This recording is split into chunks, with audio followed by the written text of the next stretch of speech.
কে এলো? আসছি। কালী পূজার জন্য চাঁদা নিতে এসছে, তাও আবার 200 টাকা। আমিও বলে দিয়েছি যে আমার বরকে দিয়ে টাকাটা পাঠিয়ে দেবো, তারপরে লাস্টে দেবই না। দাঁড়াও আমি দেখাচ্ছি মজা।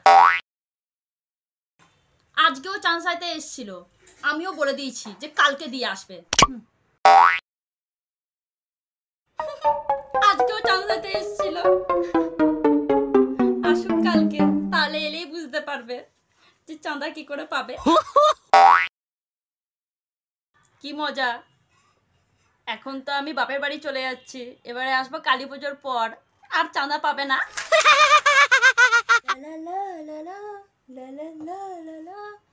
আমি তো এখন বাপের ঘরে,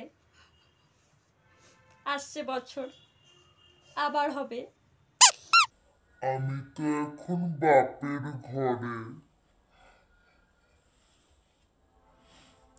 আসছে বছর আবার হবে।